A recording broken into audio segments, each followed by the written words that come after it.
décembre 2025, voici une nouvelle semaine qui vient de débuter avec le tout premier point de l'actualité de la semaine que nous ouvrons sans plus tarder. Merci de répondre à présent à ce rendez-vous avec Iroko Média Télévision.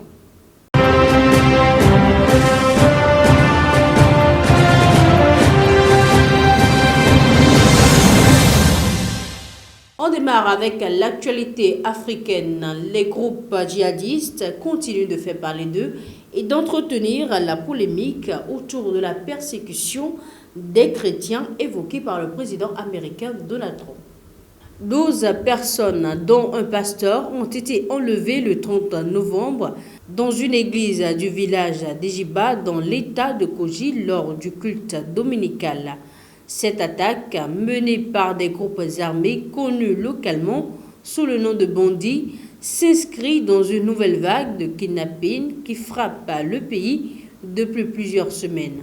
Les autorités locales indiquent que la police, déployée notamment par hélicoptère, poursuit toujours ses recherches pour retrouver les victimes. Ces groupes criminels sévissent dans plusieurs régions du nord et du centre du Nigeria, multipliant les raids contre rançon, les attaques du village et les violences contre les habitants.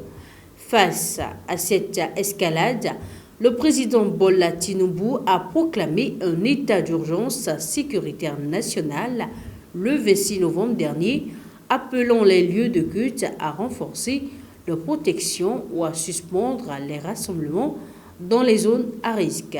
Ces 2 dernières semaines, plusieurs centaines de personnes ont été kidnappées dans le pays. Cette édition se poursuit avec les nouvelles de la Guinée-Bissau, où la tension reste vive après le coup d'État du 26 novembre dernier, dont les militaires ont consolidé le pouvoir en annonçant la formation d'un gouvernement.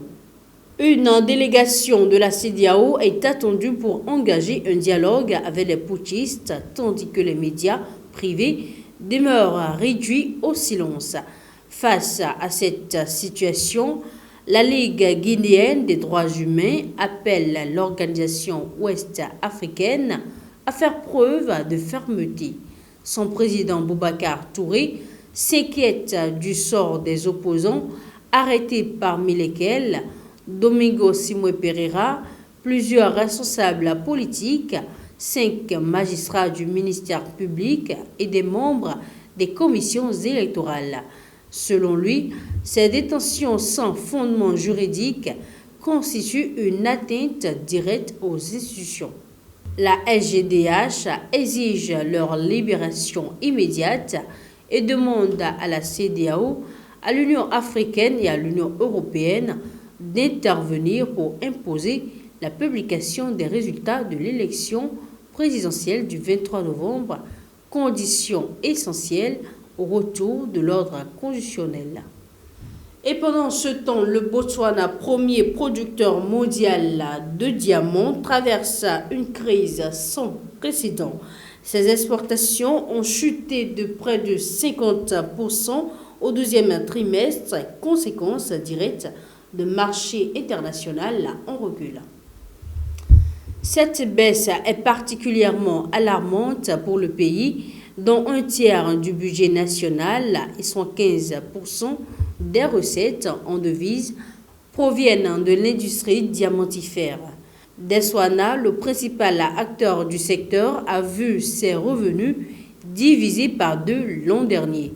Plusieurs facteurs expliquent cet effondrement. D'abord, les États-Unis imposent désormais des droits de douane de 15% sur les diamants taillés et polis au Botswana, une mesure que Gaborone tente de renégocier.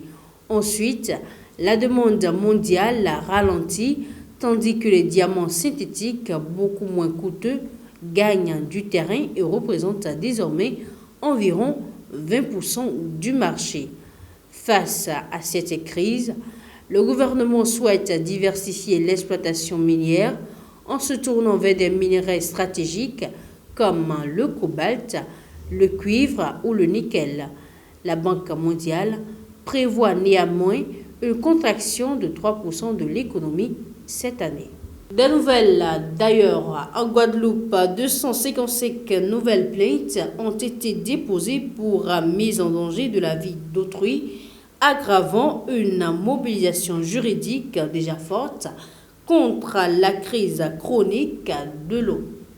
Près de la moitié des 380 000 habitants subissent des coupures récurrentes, parfois de plusieurs jours, en raison de réseaux vétustes où 70% de l'eau se perdent et d'une pollution persistante au chlordécone.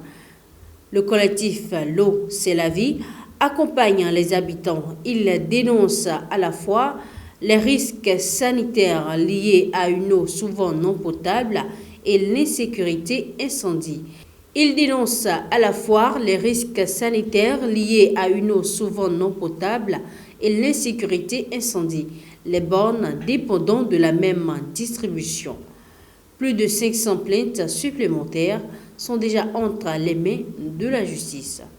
Toujours dans cette édition, la visite du pape au Moyen-Orient, plus précisément au Liban. Le souverain pontife est arrivé à Beyrouth le 30 novembre, porteur d'un message de paix dans un Liban fragilisé par la crise économique, l'instabilité politique et les tensions croissantes avec l'État d'Israël. Accueilli par le président Joseph Aoun, il a appelé à la réconciliation, à la fraternité et à la persévérance, insistant sur la nécessité de la paix pour retenir une jeunesse tentée par l'exil. Sa visite intervient alors que les pressions internationales s'intensifient pour le désarmement du Hezbollah, ravivant la peur d'un nouveau conflit. Dans un pays appauvri où les services publics s'effondrent, les Libanais espèrent que sa parole redonnera espoir et unité. C'est tout pour ce premier passage de la journée. Merci de nous avoir suivis. Portez-vous bien.